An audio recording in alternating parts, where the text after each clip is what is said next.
말씀을 보면 마태복음 7장에서도 내가 너희를 도무지 알지 못하니 불법을 행한 자여 나를 떠나가라 이렇게 말씀을 합니다. 이것은 주님이 마지막 심판대에 내가 너희를 알지 못한다라는 내용이에요. 동시에 오늘 마태복음 25장을 보다 보니까 12절에서 동일한 표현이 나옵니다. 여기 보면 내가 진실로 너희에게 이르노니 내가 너희를 알지 못하노라 이렇게 말씀합니다. 이것은 주님께서 심판하실 그때에 주님을 안다고 생각했던 수많은 사람들에게 내가 너희를 모른다라고 주님이 말씀하신 내용입니다.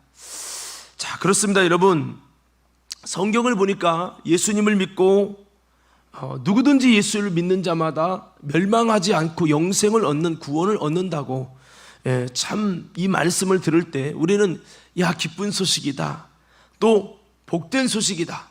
그래서 이 복음이 희망이 보이고 이 구원이 누구에게나 쉽게 받는 것 같아서 좋다가도 또 어디를 보면 참으로 구원이 결코 그렇게 쉬운 것이 아닌 쉽지 않은 힘든 것이구나라고 하는 것을 우리는 성경을 통해 보게 되어집니다.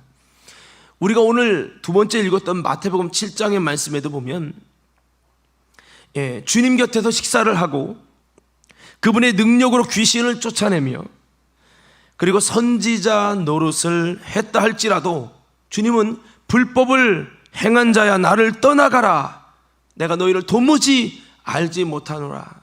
이 도무지라는 표현을 보니까 영어로 never가 들어갔어요. 나는 결코 너희를 알지 못한다 이렇게 성경에 말씀이 되어 있어요. 그러면서 열매를 보고 나무를 알겠다라고 주님은 말씀하셨습니다. 또한 말씀을 듣고 행하지 않는 자는 모래 위에 세운 집과 같으니 지금은 괜찮지만 마지막 환난 때에 그 모래 위에 지은 집은 무너짐이 심할 것이라고 그렇게 말씀을 하고 있습니다. 그렇습니다. 오늘 제가 내가 너희를 알지 못하노라 라고 하는 이 제목을 정했는데요, 이것이 마태복음 7장에서도 나오고 25장에서도 나오고 요한복음에서도 사실 여러 부분 표현이 되어 있습니다. 여러분, 우리가 구원을 받는 것은 단순히 복음을 받아들이지 않았다, 또 믿지 않았다, 거듭나지 않았기 때문에 구원받지 못한다, 그런 얘기가 아니라는 거죠. 내가 너희를 알지 못하노라 라고 하는 이 표현은 어떤 의미입니까? 복음을 받아들이지 않았기 때문에 이런 표현을 쓴 겁니까? 믿지 않았기 때문입니까? 거듭나지 않았기 때문입니까? 그런 것이 아니라는 거죠. 주의 이름으로 능력을 행하려면 믿어야 됩니다. 거듭나야 주님의 능력도 행하는 거예요. 나를 믿는 자는 내가 한 일을 할 것이요 이보다 더 큰 일을 하리니 내가 아버지께로 감이라. 믿는 자들에게 이런 표적이 따르리니 너희가 내 이름으로 귀신을 쫓아내고 새 방언을 말하고 뱀을 짚고 무슨 녹을 마실 때 해를 받지 않고 병든 자에게 손을 얹은 즉 나으리라 하시더라. 믿는 자들에게니라는 단서가 붙어 있지요. 그렇습니다. 믿어야 되고요, 능력을 행하려면 거듭나야 합니다. 더 나아가서 성령을 받아서 능력을 받아야 가능한 일이지요. 우리가 이 신앙의 결국은 구원을 얻는 것이라고 베드로 사도가 말씀했는데, 여러분 그렇습니다. 성령님이 내 안에 오신 것도 우리가 이룰 수 없는 구원을 완성하시려고 성령님이 우리 안에 오신 줄로 믿습니다. 때론 성령님이 말할 수 없는 단식으로 우리를 위해서 구해 주시고 또 깨닫게 하시고 역사해 주셔서 구원에 합당한 신앙이 되게 하시려고, 사람으로서는 할 수 없으되 하나님으로서 할 수 있나니 이 하나님으로서 할 수 있다는 것이 내 힘과 능력과 내 노력과 수단으로 구원에 이를 수 없지만 성령의 인도를 따라 성령님의 은혜를 통하여 우리가 구원에 합당한 신앙이 되게 하신다는 거죠. 그렇게 정말 이 신앙의 정말 구원을 받는 이 부분이 이렇게 성경은 계시록에 이 구원을 성령님을 통해서 그렇게 일하신다고 말씀하고 있습니다.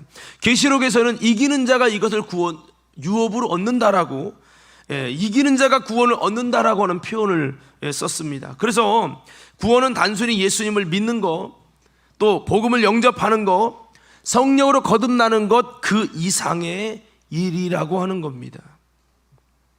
인정하시면 아멘 합시다. 자, 그래서 복음에 합당한 삶을 살아내지 않았을 때, 주님이 부르신 신부의 믿음의 삶을 살지 못했을 때, 주님은 나는 너를 알지 못한다라고 표현을 하셨다라는 겁니다. 제가 예전에 여러분들에게 한번 설교한 적이 있어요. 여러 차례 설교했습니다. 요한복음 17장 3절에 보면 영생은 유일하신 참 하나님과 그의 보내신 자 예수 그리스도를 아는 것이다 라고 했어요. 여기서 아는 것은 기노스코라고 그랬죠. 이 기노스코의 여러분 원어적 의미를 보면, 첫째는 주님을 체험으로 경험으로 만나서 그분과 연합하고 동침함으로 아는 것이다로 했고, 두 번째는 주님도 나를 알고 나도 주님을 아는 쌍방으로 주님을 아는 좋은 관계에 이어야 한다라고 하는 것이고, 세 번째는 성령으로 주님을 아는 것, 이것을 바로 여러분 이렇게 성령으로 알 때 기노스코라고 하는 이 요한복음 17장 3절에 예수님을 알고 하나님을 안다라고 하는 이 단어를 썼습니다. 그래서 구약에서는 야다라고 하는 하나님을 참으로 알지 못했다, 엘리의 아들들은 하나님을 참으로 알지 못하니라, 제사장인데 왜 모릅니까? 아버지가 제사장인데 왜 모릅니까? 그런데 그들이 하나님을 경험하지 않고 하나님을 참으로 알지 못하고 하나님 앞에 아심받지 않고 하나님의 영으로 아는 것이 아니라는 거죠. 바꿔 말하면 참으로 경험으로 체험으로 알지 못하는 이 신앙을 이렇게 여러분 야다의 신앙이 아니라고 히브리서 여러분 그 히브리어로 말씀을 하고 있어요. 이처럼 우리가 주님을 참으로 아는 게 필요합니다. 그렇다면 성경에서 말하는 주님을 아는 자로 인정받는 것에는 무엇이 필요한가라고 하는 겁니다. 많이 있지만 오늘 본문 말씀에서는 재림 신앙인으로서 다음의 것을 준비하지 않으면 나는 너희를 도무지 알지 못한다고 주님께서 마지막 심판 때 그렇게 우리를 외면하시겠다고 성경은 미리 경고하고 있습니다.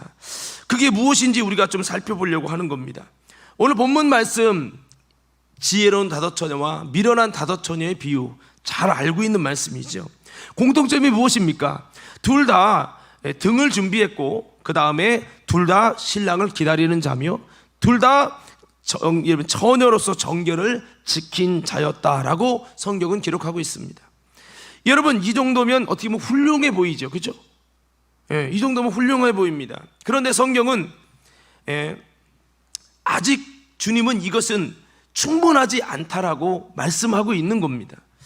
자, 그러면 다른 점이 무엇입니까? 지혜로운 다섯 처녀와 미련한 다섯 처녀의 다른 점이 뭐지요? 그죠? 기름을 준비한 다섯 처녀는 지혜로운 다섯 처녀라고 말하고 있고, 기름을 준비하지 않은 다섯 처녀는 미련한 다섯 처녀라고 말씀하고 있습니다.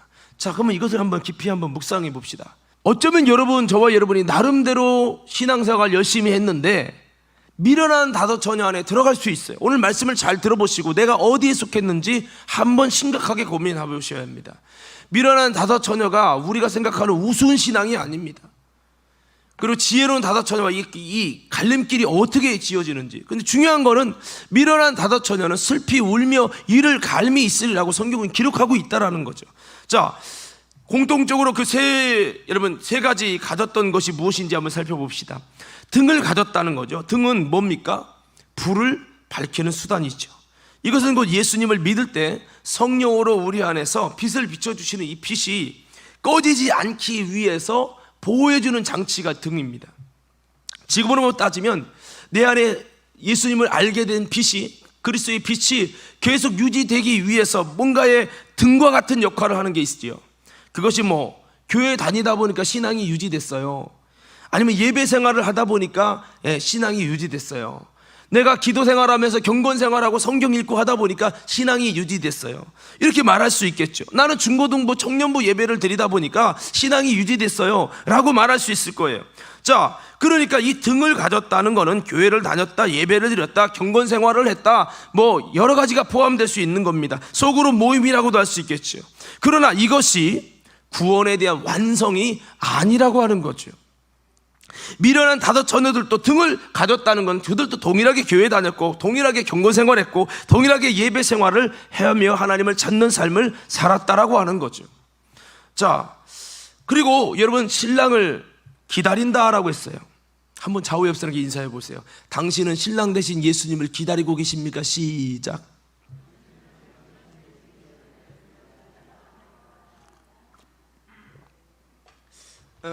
여러분 어떻습니까? 기다리고 계십니까? 근데 그 기다린다는 것이 선명하게 안 나오는 분들도 분명히 여기에 있을 거예요.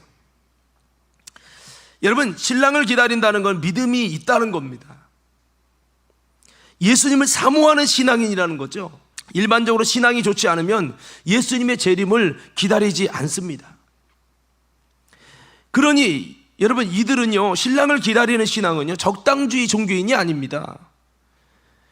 그래도 주님의 재림을 기다리는 사모하는 신앙인이라는 거죠. 솔직하게 한번 또 이런 거 물어봅시다.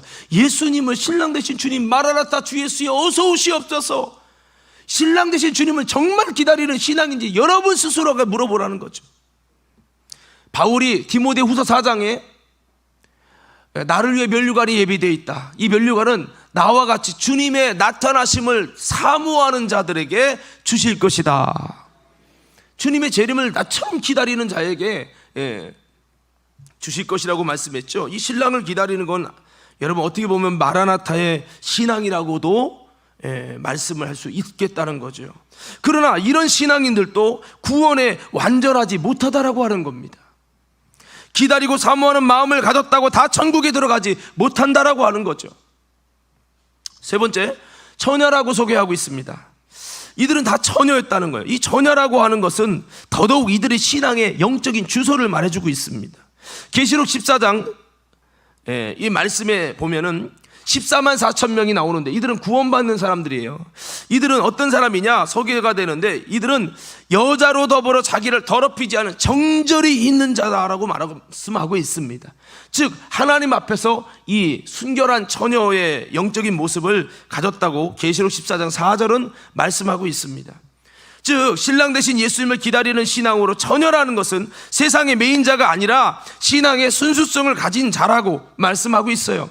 고린도후서 11장 2절 3절 말씀해 보면 바울 사도가 그러죠. 나는 너희를 그리스도의 거룩한 신부로서 흠이 없기 위해서 주님을 향한 진실함과 온전한 마음이 되도록, 부패되지 않은 마음이 되기 위해서 나는 너희의 거룩한 중매쟁이라고 말씀하고 있습니다. 그렇습니다. 우리가 여러분 마음이 부패되고 정결함을 잃어버리면 안 되는 거죠. 신부로서 이렇게 신앙의 순수성을 가진 처녀라는 겁니다. 어떻게 보면 이들의 신앙의 모습은요, 참으로 훌륭한 신앙의 모습이라고 생각할 수 있어요. 그런데 이것으로도 충분하지가 않다고 오늘 성경은 말씀하고 있다는 거예요. 오늘 이 말씀이 여러분에게 되게 부담을 줄 수도 있는 말씀이지만 좀 더 주님이 요구하시는 수준 높은 신앙생활에 대한 한번 고민을 해보셔야 된다는 거죠. 자 보세요. 등을 준비한 신앙, 교회 열심히 다니고 신앙생활 열심히 했죠.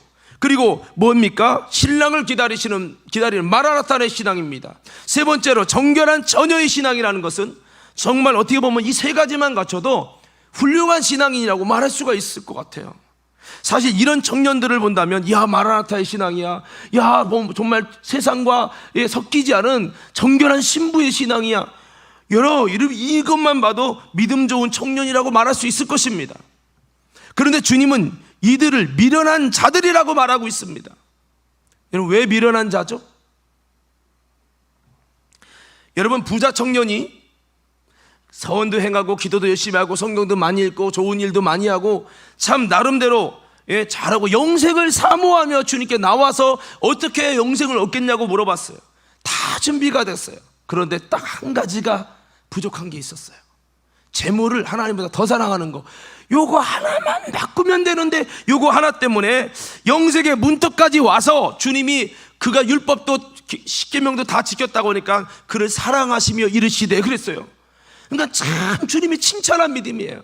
칭찬한 모습이라는 거죠. 그런데 결정적으로 구원을 얻을 수 없는 요소가 있었습니다. 그 한 가지를 놓쳐서 천국에 들어가지 못하는 부자가 천국 가는 건 낙타가 바늘구멍 들어갈 만큼 어렵다라고 말하는 그런 신세가 돼서 결국에는 구원받지 못하는 어리석은 부자가 되고 말았죠.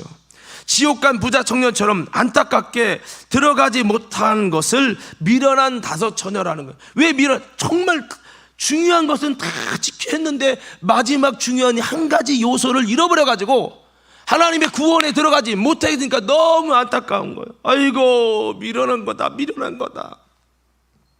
오늘 주님은 신앙이 믿음이 없었다라고 표현하지 않고 아이고 아깝다, 미련하네. 왜 이렇게 미련한 거야? 이게 중요한 거 요거 하나 그 정도 지킬 신앙이면 이것도 지켰어야지. 이런 주님의 안타까움이 오늘 본문에 들어가 있는 거죠. 사랑하는 믿음의 성도 여러분, 우리는 미련한 다섯 처녀가 되지 마시고 여러분 꼭 다 준비해서 천국에 들어가는 지혜로운 다섯 처녀가 다 되시기를 예수님 이름으로 축원합니다. 자, 지혜로운 다섯 처녀 무엇입니까? 자, 이 기름을 준비하는 거죠. 자, 그래서 어떻게 보면 이 말씀을 들으면서 아니, 예수님은 이 정도 정결한 신배들 이 정도만 가졌다면 그래도 이 정도면 괜찮은 거 아닌가? 주님은 눈높이가 너무 높으신 게 아닌가? 여러 가지 생각이 들 거예요. 그렇지만 심판주는 우리가 아니에요. 심판주는 예수님이세요. 내 생각에 맞지 않아도 주님이 정하신 뜻대로 그분의 섭리대로 이 구원은 진행할 것이기 때문에 거기에 우리가 불만을 가지고 이건 이래야 되는 거 아니냐고, 여러분 우리가 그 구원을 인정할 수 없다고, 인정할 수 없으니까 그래 그냥 내가 믿기 편한 방식으로 믿어야지. 마치 부활이라고 하는 것이, 어떤 사람은 이 남편과 아내가 있었는데 이 남편이 자녀를 못 낳아서 둘째 아들이 이 아내랑 결혼하고 그래도 또 아들이 없어서 셋째 가다가 일곱째까지 갔다는 거예요. 이 여인은 가정의 기업을 이으는 하나님의 약속을 위해서 7명의 남자와 잠을 잘 수밖에 없는 그런 하나님의 섭리 속에 그렇게 됐을 때, 그러면 천국 가서는 이 아내가 누구의 남편이 되겠습니까? 그러니까 헷갈리죠. 그러기 때문에 부활은 없어요 라고 말하는 말도 안 되는 엉터리 같은 논리의 비약으로 하는 어리석은 자처럼 이 구원에 관해서 그건 좀 너무한 거 아니야? 하나님이 너무한 거 아니야? 이렇게 생각하면서 마치 꿩이 믿기 싫으니까 불편하니까 그냥 눈에다가 얼굴을 쳐박고 그래 없는 거야, 내 눈에 지금 안 보이니까 없는 거야, 그러다가 포수에게 잡혀가듯이 우리가 이렇게 구원을 믿기 편한 방식으로 이해하기 복잡하고 이해하고 구원에 합당한 신앙 되려고 하니까 너무 부담스러우니까 안 믿으려고 하는 이런 모습은 참으로 더 위험하고 어리석은 행동이지요. 그래서 우리는요 좀 이해가 안 될지라도 따라합시다. 성경대로 믿는 신앙이 되자. 할렐루야. 성경대로 믿는 신앙이 되어야 한다는 겁니다. 말씀대로 믿는 믿음이 되어야 한다는 거죠. 그래서 오늘 본문 말씀은 예수님의 핏값으로 사신 이 구원이 결코 그렇게 쉬운 이야기만은 아니라는 것을 우리에게 증거해 주고 있습니다. 저는 정말 등을 준비하고 아까 말했잖아요, 신랑을 기다리고 그 다음에 처녀고 이 세 가지 요소만 해도 대단한 믿음이라고 생각해요. 그런데 주님은 이것으로 충분하지 않다라는 거죠. 한 가지가 더 필요하다는 겁니다. 바로 지혜로운 다섯 처녀처럼 따라 외쳐봅시다. 기름을 크게 외쳐요. 기름을 더 크게 한번 외쳐봐요. 기름을 준비해야 된다. 여러분 기름 준비하는 신앙생활 되기를 예수님 이름으로 축원합니다. 자, 그래서 요게 차이죠. 자, 다시 한번 더듬어 가봅시다. 기름은 어디에 쓰이는 겁니까? 뭐죠? 등에 기름을 밝히는 용도죠. 그러니까 왜 등을 준비했습니까? 불이 꺼지지 않기 위해서입니다. 교회 다니고 예배드리고 충성생활하면서 영적 생활하는 것은 또 교회에서 주의종에게 코치를 받고 때로는 책망도 받아가면서 신앙생활하는 이유가 무엇입니까? 참으로 우리 안에 그 불이 꺼지지 않기 위하여 이 교회가 주의종이 등의 역할을 하는 거죠. 그러나 불이 꺼지지 않기 위해서 등만 있다고 되는 것이 아니라 무엇도 있어야 한다고요? 기름도 있어야 한다는 거죠. 아무리 밖에서 불어오는 바람을 대풍을 막아준들 기름이 없으면 속에서 스스로 꺼져버리는 거죠. 그렇습니다. 그래서 기름은 이렇게 불이 꺼지지 않기 위해서 중요한 요소입니다. 그 불의 빛이 계속 빛나기 위해서 중요한 요소입니다. 아무리 교회가 은혜롭고 목사님이 좋고 여러분 교회 시스템과 예배가 너무 좋아서 불이 안 꺼지게 노력을 해도 내 속에서 기름이 메말라가면 그 속에서 불이 꺼져버리는 거예요. 그래서 여러분, 이 미련한 다섯처녀는 기름이 없다는 것은 알지만 준비하지 않았다는 것이고, 바꿔 말하면 지금 불이 꺼져가고 있다는 걸 알면서도 그 속에서 속의 기름을 준비하지 않았다는 겁니다. 사랑하는 성도 여러분, 여러분의 기름은 어떻습니까? 가끔 차가 빨간불이 들어와서 기름이 앵꼬불이 들어올 때 있죠. 넣어야 되는데 하다가 깜빡해서 못 넣어서 차가 서본 적이 있습니까? 저는 한번 서본 적이 있어요. 그래서 애니카 서비스를 부른 적이 있습니다. 예전에 우리 과림교회 우리 사택에 기름 보일러 있었잖아요. 그 좀 이렇게 가면 그 화장실 옆에 기름통이 있었어요.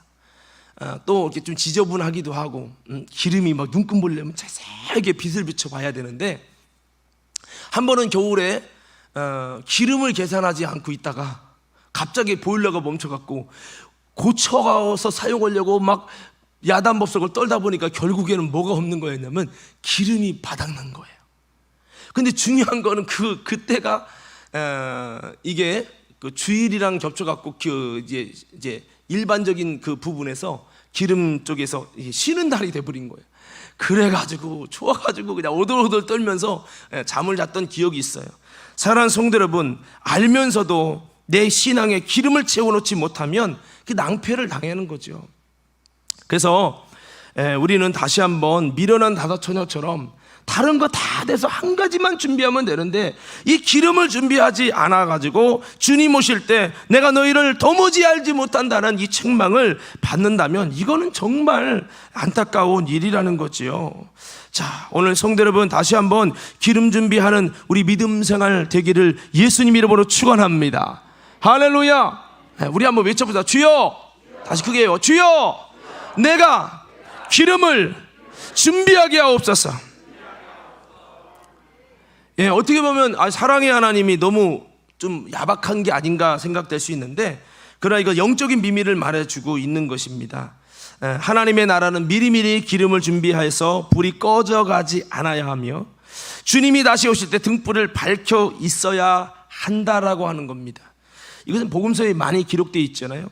그리고 혹시나 주님이 늦게 오더라도, 더디 오시더라도, 다 졸며 자게 될지라도 미리 기름을 준비한 사람은 계속 그 기름 때문에 불을 밝힐 수 있어서 구원을 받게 되지만, 미리 준비해 놓지 않은 신앙은 그때 졸게 되면서 다 자게 되면서 낭패를 당하게 되는 게 마지막 심판 때의 구원의 모습이라고 주님은 분명하게 경고를 하고 말씀을 하셨다는 거예요. 우리 좌우 옆 사람에게 한번 이렇게 인사하세요. 미리미리 준비하셔야 됩니다. 시작. 지금 미리미리 기름을 준비해 놓지 않으면 주님이 오실 때, 환난 때 많은 이들이 여러분 다 졸며 잔다고 했어요. 이 말은 기름 준비하지 못할 그때가 온다는 거죠. 미리 준비해 놓은 사람은, 여러분 보세요. 이 사람이 기름 준비하고 이게 등을 보고 있다가 물론 깜빡 졸았는데 기름이 미리 예비되어 있지 않는 것은 지가 타다가 불이 꺼져버려요. 그런데 기름이 만땅 채워진 거는 주인이 졸았다 할지라도 일어나 보니까 계속 밝혀 있는 거예요. 왜? 기름이 아직도 타고 있는 거죠. 이렇게 마지막 때 미리미리 기름으로 준비된 자는 주님이 더디 오고 그런 상황이 벌어져도 아름답게 승리하게 되지만, 그렇지 못한 자는 여러분 슬피 울게 되는 그런 일이 벌어진다고 그렇게 말씀을 하고 있는 거예요. 자, 그렇다면 성령의 이 기름이 무엇일까? 우리 간단하게 좀 돌아본다면, 첫째는요, 우리가 다 아는 말씀이지만 한번 따라 합시다. 성령의 기름이다. 자, 기름 준비가 무엇이라고요? 성령의 기름이라고 말씀하고 있습니다. 성령 충만을 준비해 놓는 겁니다. 원래 등불을 밝히는 기름은 감람유를 짜서 만든 겁니다.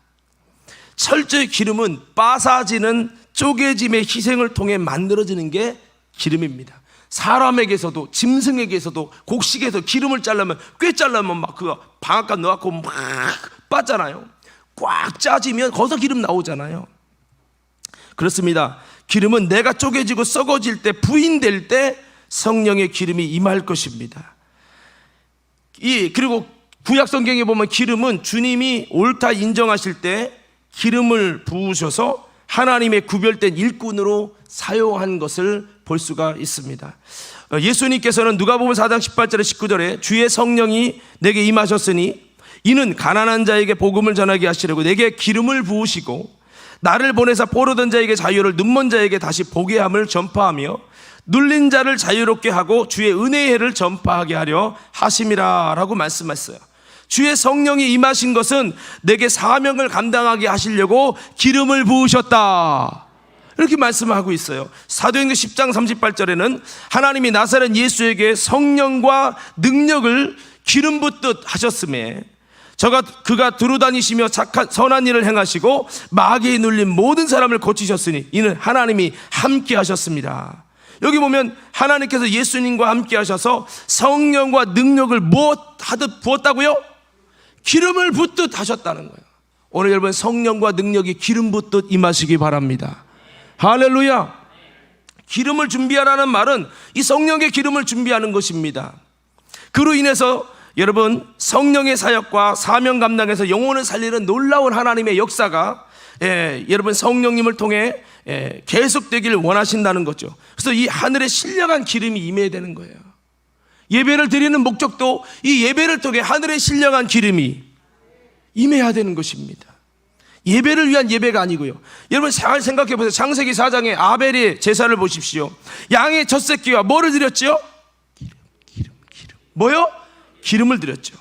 양의 첫 새끼는 예수 그리스도를 의미합니다. 기름은 뭐를 의미합니까? 바로 성령을 의미합니다.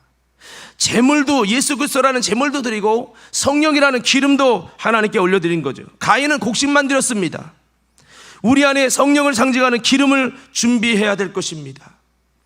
신령한 기름을 준비해서 내 안에 그 기름이 준비돼서 주님의 성령의 빛이 계속 활활 타오를 수 있는 신령한 여러분 자원인 기름 준비하는 신앙생활 되기를 예수님 이름으로 축원합니다.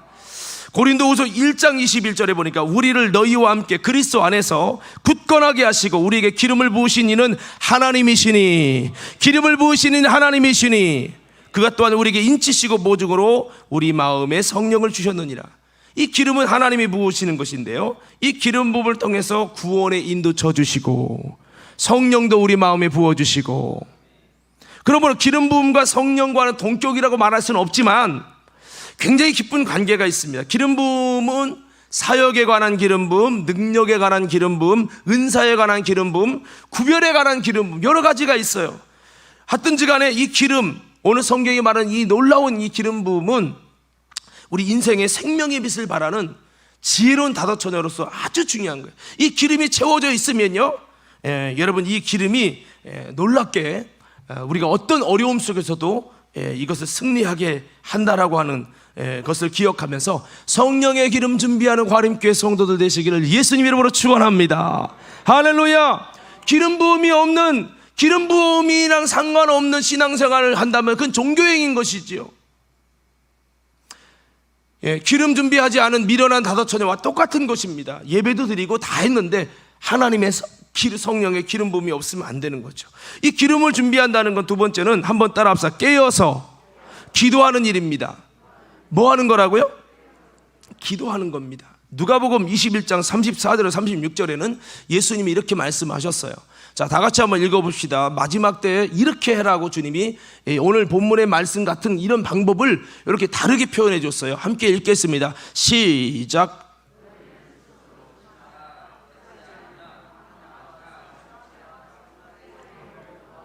마음이 둔하여지고 뜻밖의 그날이 덕과 같이 너희에게 임하리라. 이날은 온 지구상에 거하는 모든 사람에게 임하리라. 이러므로 너희는 장차 올 이 모든 일을 능히 피하고 인자 앞에 서도록 항상 기도하며 깨어있으라 하시니라. 아멘. 마지막 때가 참 힘들다는 거예요. 염려와 근심에 의해서 여러분 다 졸며 자게 되는, 빛이 꺼져가는 사람이 된다는 거예요. 그래서 이렇게 되지 않으려면 우리가 어떤 신앙이 되어야 되냐면, 여러분 모든 환난을 능히 이기고 예수님 앞에 딱 서기 위해서 한번 외쳐봅시다. 항상 기도하며 깨어있으라.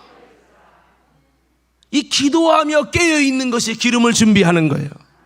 주님 오심을 예비하는 겁니다. 이것이 기도와 깨어있음이 딱 되어져 있으면요, 정말 다 주님이 더디 오셔서 졸며 자게 되는 상황이 벌어져도 이것의 이 에너지가 우리로 하여금 아름다운 등불을 밝힌다고 하는 거죠. 기도의 목적은 깨어있기 위해서고 성령 충만을 위해서이며 더 나아가서 내 영혼의 등불을 밝히기 위해서입니다. 기도하는 제자들에게 성령 충만이 임했고, 기도하는 제자들은 환난 때도 순교로 모든 환난을 이겼다라고 하는 겁니다. 그러나 성령으로 시작했다가 육체로 마치는 사람들, 기도를 자꾸 중단하고 쉬는 사람들, 기도를 하는 사람이다가 기도를 중단하면서 점점 기름이 메말라가는 신앙인들을 많이 우리는 보게 됩니다. 오늘 사랑하는 성도 여러분, 우리는 다시 한번 주님이 부르신 기도하는 길이라는 좁은 길을 떠나서 세상이 원하는 대로, 육신의 편안한 대로 넓은 길로 가지 말고 다시 한번 힘들어도 주님 오실 그날까지 끝까지 기도의 길, 믿음의 길, 좁은 길을 걸어갈 수 있는 저와 여러분 되기를 예수님 이름으로 축원합니다. 이 세상은 잠깐입니다, 여러분. 내일을 알지 못합니다. 주님이 부르실 때 내가 너를 알지 못하노라 라고 되어지면 이건 낭패를 당하는 것입니다. 결코 그래서는 안 되죠. 교회 거쳐 지옥 가는 것만큼 억울하고 안타깝고 미련한 일은 없다라고 하는 거죠. 이 세 가지, 등을 준비하고 신랑을 기다리고 처녀이면 뭐합니까? 기름 없으면 다 도루묵이 되는 거예요. 저는 우리 과림교회가 어떤 정체성을 가질 거냐, 교회에 기름 준비하는 교회, 기름 준비하는 교회. 베드로전서 1장 13절 말씀에 보면 이렇게 말씀이 되어 있어요. 한번 제가 읽어드릴게요. 베드로전서 1장 13절. 그러므로 너희 마음의 허리를 동이고 근신하여 예수 그리스도께서 나타나실 때에 너희에게 가져다 주실 은혜를 온전히 바랄지어다. 주님이 다시 오실 때 은혜를 주는 사람이 있고 은혜를 주시지 않는 사람이 있다는 겁니다. 주님이 다시 오시는 그때, 재림 때에 은혜를 입는 신앙이 있고, 은혜는 뭐요? 내가 수고하지 않아도 도움을 입는 거죠. 그래서 우리가 주님 오실 때 주님 은혜 입게 해주세요, 은혜를 온전히 바라야 된다는 거예요. 그 주님 오실 때 은혜를 입으려면 뭐냐? 이 기름을 준비한 자들이 주님의 은혜를 입게 될 것이요, 깨어서 기도한 사람들이 주님 다시 오실 때 은혜를 입어서, 마치 롯이 완벽한 모습이 아니지만 하나님의 은혜를 입어가지고 그가 구원을 받잖아요. 이것처럼 마지막 때는요, 주님이 그 때와 그 마지막 날을 감하지 않으면 구원받을 육체가 없겠다고 말씀하셨어요. 즉 이 정도로 환난 때 많은 이들이 무너진다는 거예요. 그러나 기름을 미리미리 에너지를 준비한 신앙들은 주님이 다시 오시는 재림 때 은혜를 입고 롯이 은혜를 입은 것처럼 은혜를 입는 거예요. 내 신앙이 좋아서가 아니라 그렇게 기름을 준비했더니 마지막에 놀라운 하나님의 은혜를 입어서 구원을 얻게 되어지고, 이게 되는 거죠. 지금 당장 예배드리고 교회 다니는데 문제 없는 게 중요한 게 아닙니다. 이보다, 코로나보다 더 힘든 온 세계에 기근이 일어나고 신앙생활하기 어려운 그때가 반드시 오는데요, 그때가 오면 많은 이들이 믿음에 떠나고요, 미리미리 기름으로 하나님의 은혜가 준비되지 않았던 사람들은요, 마지막에 하나님의 은혜의 역사가 희미해지니까 더 하나님이 나를 버렸나, 내가 믿고 싶어도 믿을 수 없는 환경이 너무 많아지네 하면서 주님을 떠나게 되는 거예요. 그 마지막 때 주님이, 예수 그리스도가 오실 때에 가져다 주실 은혜를 온전히 바라고, 온전히 바라는 일이 뭡니까? 여러분, 깨어서 우리가 기도함으로 근신하며 기도해서 인자 앞에 서게 하옵소서, 모든 환난을 등이 이기게 하옵소서, 그렇게 준비해야 되는 거죠. 준비 없이 되는 게 아니라는 겁니다. 자, 세 번째는요, 한번 따라 외쳐봅시다. 살아있는 믿음의 행위를 보이는 거. 이것이 뭐냐? 기름을 준비하는 것이라는 거죠. 이것은 계시록의 말씀에도 보면 19장 7절 8절 말씀에 이렇게 말씀합니다. 다 같이 한번 읽어볼까요? 시작.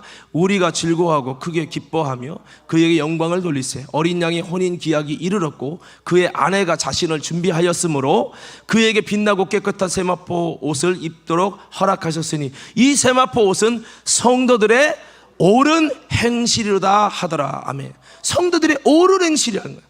이건 벼락치기로 준비하는 게 아니에요. 미리미리 준비하는 기름과 같은 것이요, 내가 쪼개짐을 통해 내 시간을 쪼개고 내 자아를 쪼개고 내 자존심을 쪼개서 하나님 말씀을 따라가는 것이 어렵지만 나를 쪼개서 성도의 옳은 행실을 만들어가는 아름다운 열매 맺는 신앙인의 모습을 갖는 것입니다. 계시록 3장 1절에서 3절 말씀에도 뭐라고 말씀합니까? 이렇게 말씀하죠. 사대 교회에게 내 행위를 아노니, 믿음을 안다고 하지 않았죠. 행위를 아노니 내가 살았다는 이름을 가졌으나 죽은 자로다 말씀합니다. 2절 말씀에 너는 일깨워 그 남은 바 죽게 된 것을 굳건하게 하라. 내 하나님 앞에 내 행위에 온전한 것을 찾지 못했다. 주님은 행위에 온전한 것을 찾고 있다라는 거죠. 할렐루야. 이게 바로 기름을 찾고 있는 거예요. 오늘 사랑하는 믿음의 성도 여러분, 주님은 마지막 때 열매를 보고 그 나무를 알지니, 열매가 뭡니까? 믿음입니까? 행위입니다. 행위. 믿음의 행위예요. 베드로전서 1장에 뭐라고 합니까? 각 사람의 행위를 따라 심판하시는 이를 아버지라 부른즉 너희의 나그네 인생을 두려움 가운데 지내라고 그랬어요. 여러분, 우리는 다시 한번 기름을 준비한다는 것은 살아있는 믿음의 행위를 잘 지금부터 준비해가는 신앙인들 되기를 예수님 이름으로 축원합니다. 요한복음 15장 6절에서 10절 말씀에도 보면 내게 붙어 있으면 열매를 맺는다는 거예요. 내게 떨어져 있으니까 열매 맺는 행위가 안 나오는 거지, 내게 붙어만 있으면 너희들의 삶의 열매가 나타난다고 말씀하고 있는 겁니다. 7절 띄워주세요. 주님께 붙어있지 않으면 말라진다. 그러나 너희가 내 안에 거하고 내 말이 너희 안에 거해서 나와 연결만 돼 있으면 원하는 대로 구하라. 그러면 이룰 것이다. 응답도 일어난다는 거죠. 8절 말씀에 너희가 이렇게 열매를 많이 맺으면 아버지께서 영광을 받으시고 너희는 내 제자가 되리라. 주님의 제자의 요건이 뭡니까? 열매 맺는 거예요. 삶의 열매가 없다면, 살아있는 믿음의 행위가 없다면, 성도의 옳은 행실이 없다면, 열매 맺는 신앙인이 아니라면 더 이상 주님의 제자는 아니라는 거예요. 말로는 주님 제자인데 주님을 쫓아가는 길이 없는 거죠. 오늘 주님은 그렇게 보신다는 거죠. 뭐 그 외에도 성경이 참 많은데요. 히브리서 6장 7절에 8절 말씀에 보면 이렇게 말씀을 하고 있어요. 히브리서 6장 7절 8절 읽어볼게요. 시작.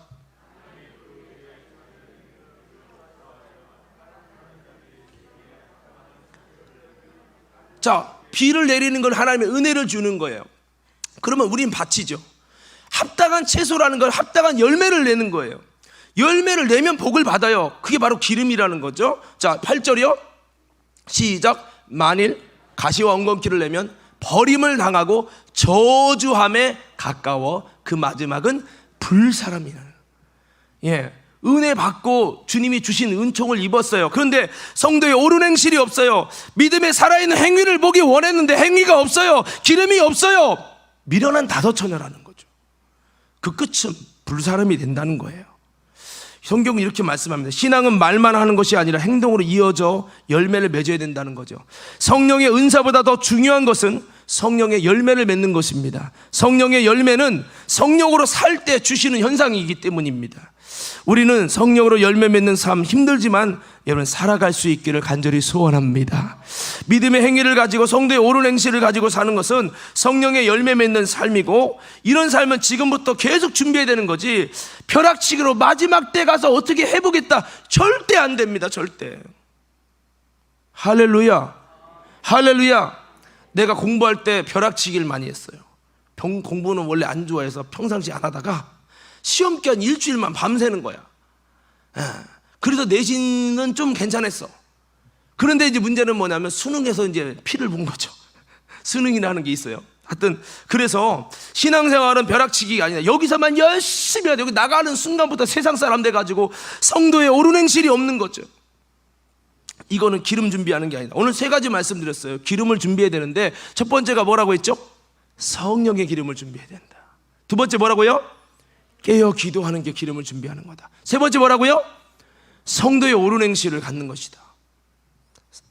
살아있는 믿음의 행위를 갖는 것이다. 오늘 말씀을 마무리합니다. 성도 여러분, 다시 한번 우리 신앙이 미련한 신앙이 되어가고 있는 건 아닌가. 내가 기름이 메말랐다는 걸 알면서도 내 스스로 기름을 준비하는 데 힘쓰지 못하고 꺼져가는 등불 맨날 그것만 노래하면서 있는 신앙은 아니었는가. 오늘 다시 한번 여러분 우리가 앵꼬난 이 인생에 기름을 준비하기 위해 나의 쪼개짐과 부서짐과 여러분 그 믿음을 가지고 희생을 가지고 기름을 채워야 합니다. 편안하게 신앙생활하는 것은 위험한 겁니다. 영혼의 깊은 잠을 자는 것은 더더욱 미련한 다도처녀가 되는 겁니다. 깨어있다는 것은 넓은 길이 아니라 좁은 길로 가는 것이고, 육신은 힘들지만 기름 준비하기 위해서 좁은 문으로 들어가는 삶을 의미합니다. 다시 한번, 오늘 시간이 없어서 이제 여기서 마치는데요, 성도 여러분, 꼭 기름 준비하셔서 주님 오실 때 부끄럼 당하지 않는 우리 과림교회 성도들 다 되시기를 예수님 이름으로 축원합니다.